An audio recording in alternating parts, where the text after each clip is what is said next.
Halo, selamat malam teman-teman semuanya. Selamat datang di channel Deddy Lim. Kali ini saya mau membaca salah satu pertanyaan lagi dari subscriber saya dan saya akan coba menjawabnya. Pertanyaannya sebagai berikut.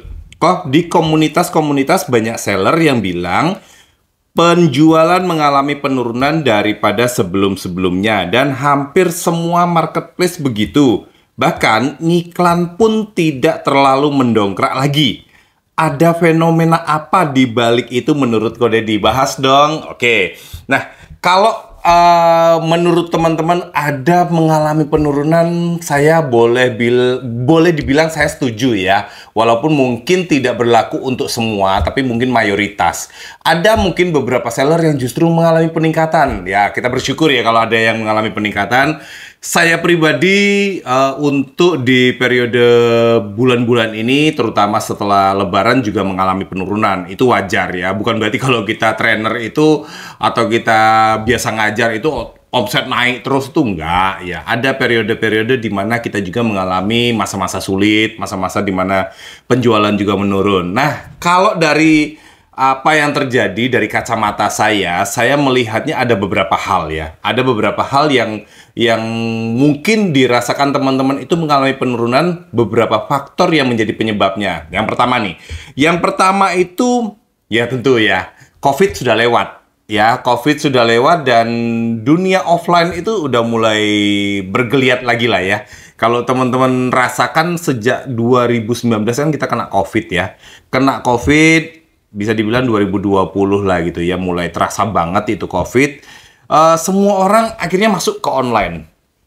Baik itu jadi pembeli ataupun jadi penjual ya.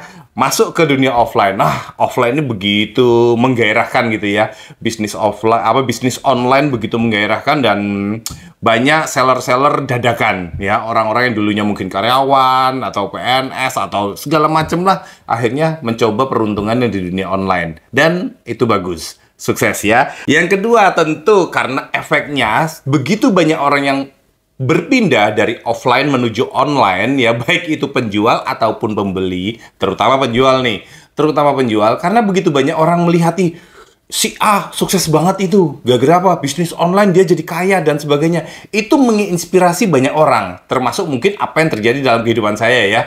Orang melihat saya, wih, Deddy bisnis online sukses gitu kan, bla bla bla, ingin mengikuti jejaknya. Akhirnya apa? Jadilah mulai jadi seller dikit. Nah, dulunya dengan porsi kue yang mungkin nggak begitu gede, tapi pemainnya juga sedikit. Jadi akhirnya cukup banyak seller itu kebagian kuenya lumayan gitu ya. Tapi dengan jumlah penambahan orang yang belanja dibanding orang yang jualan, banyak yang jualan, akhirnya kue yang ada itu terbagi semakin sedikit. Makanya teman-teman mulai ngerasain, kalau dulu 1000 order sehari mah bisa gitu, sekarang 100 aja susah banget gitu. Nah, itu yang terjadi karena udah mulai kebagi-bagi. Yang ketiga tentu saja biaya berjualan itu menjadi semakin mahal ya. Apa efeknya biaya berjualan yang semakin mahal? Efeknya adalah seller itu nggak mau lagi banting-bantingan harga.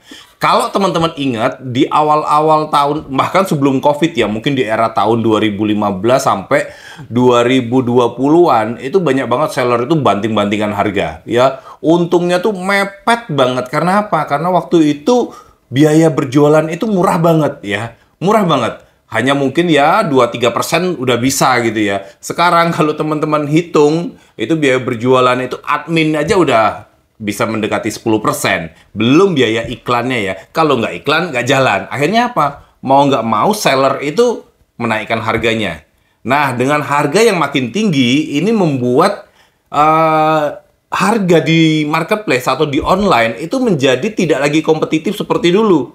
Akhirnya orang mulai, beli di online segitu, udah ketambahan ongkir lagi, mending offline aja. Langsung datang ke tokonya, bisa lihat barangnya, langsung ngetes gitu kan, tanpa resiko. Nah, itu yang membuat orang mulai bergeser kembali ke offline gitu ya.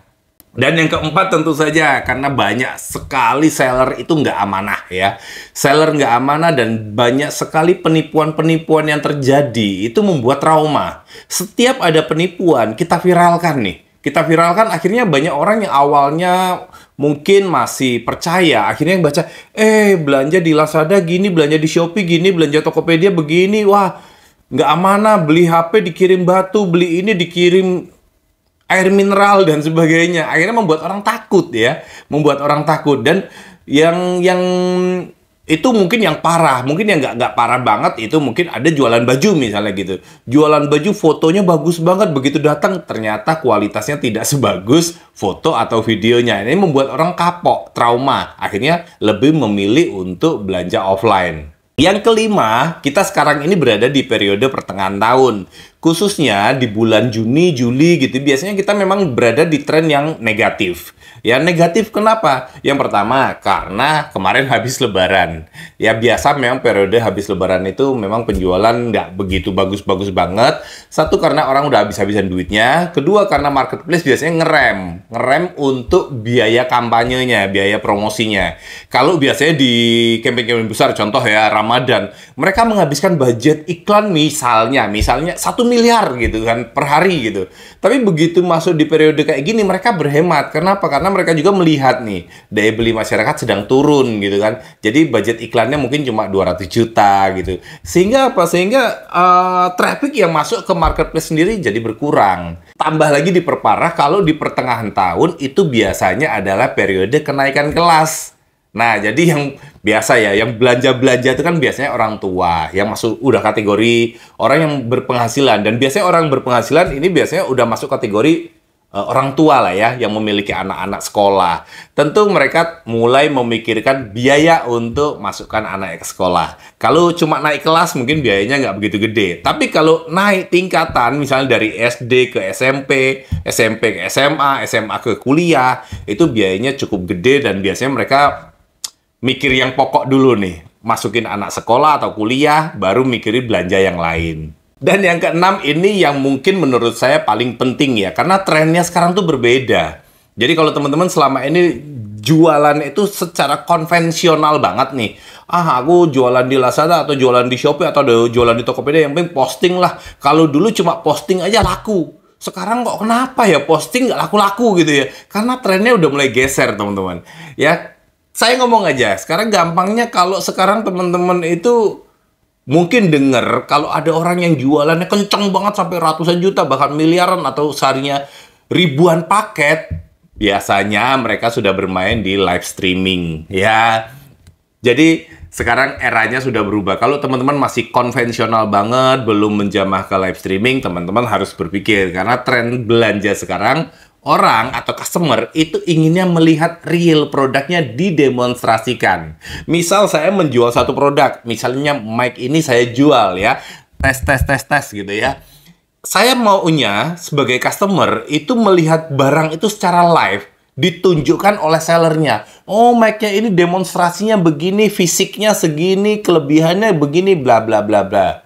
Beda sama dulu. Kalau dulu cukup dengan foto aja. Foto mic dikasih deskripsi, kelebihan ini. Tapi orang bingung, cara pakainya gimana sih? Garansinya gimana? Penggunaannya gimana? Kualitasnya gimana? Nah, sekarang dengan gayanya live streaming, customer itu bisa melihat langsung dan benar-benar mengetahui kelebihan dan kekurangan dari produk yang ditawarkan. Jadi kalau teman-teman semua sampai saat ini belum live streaming, mulai berpikir dong live streaming supaya nggak ketinggalan ya. Oke, nah kalau teman-teman ada pertanyaan lagi, teman-teman silakan klik komen di bawah, lalu sampaikan pertanyaan teman-teman semuanya, dan saya usahakan untuk bisa membantu menjawab setiap pertanyaan yang kalian ajukan. Dan kalau kalian ingin belajar lebih dalam tentang Lazada, Shopee, Tokopedia, dan lain-lain, TikTok juga, kalian bisa join aja di membership saya ya. Di video saya atau di deskripsi nanti itu ada link tautan kalau kalian ingin join di membership untuk bisa menonton atau mengakses video-video rekaman pelatihan saya sebelumnya. Ya, saya rekomendasikan teman-teman pilih yang platinum supaya kalian bisa menonton video yang disediakan dengan lengkap. Oke, gitu teman-teman. Terima kasih. Buat yang belum subscribe, jangan lupa subscribe, like, komen, dan share juga supaya video ini bermanfaat. Dan kita ketemu lagi di video selanjutnya. Salam cuan!